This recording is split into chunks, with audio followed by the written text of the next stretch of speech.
사실 저는 오늘 이 자리에 참석하면서 만감이 교차합니다.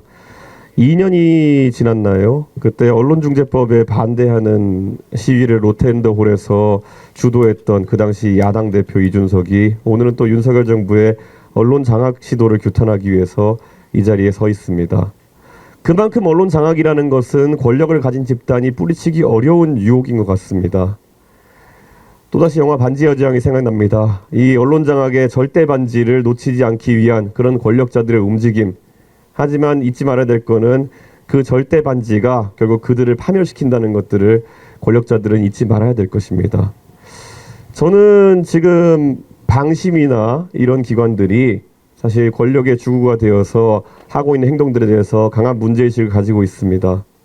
방심위가 어떤 위임받은 대단한 권력을 갖고 있기에 국민들에게 이야기하는 방송인들의 표현의 자유를 제약할 수 있는지, 그리고 그 안에 자의적인 잣대들은 어떻게 동작하고 있는지 이 의회가 집중적으로 감시하고 그에 대한 비판도 해야 될 것으로 생각됩니다. 만약에 방심위에서 언론인들의 개개의 발언을 그렇게 규약하는 분들이 만약에 기회가 주어진다면은 윤석열 정부에 대해서는 몇 점을 내릴지 한번 궁금합니다.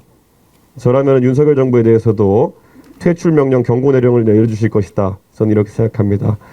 앞으로 언론 장악을 하는 세력은 그것이 보수 진영이든 진보 진영이든 여든 야든 간에 국민의 심판을 받을 것이 명확합니다. 매번 선거 결과가 그것을 입증하고 있습니다.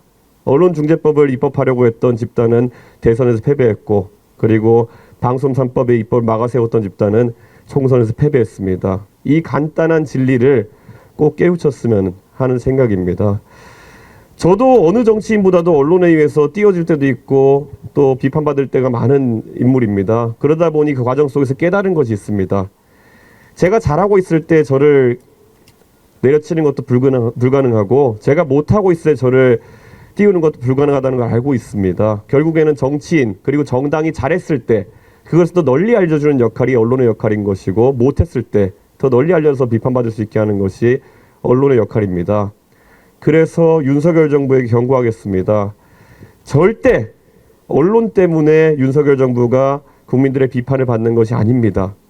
윤석열 정부는 음치이고 박치이기 때문에 지금 비판받고 있는 것이지, 절대 어떤 언론을 장악한다고 해서 명가수로 만들어줄 수는 없는 것입니다. 그렇기 때문에 정치를 똑바르게 하시고, 그리고 언론 장악 시도를 중단하시면은 오히려 국민들이 그 부분에 대해서 평가해 줄 것이다. 이렇게 말씀드리겠습니다.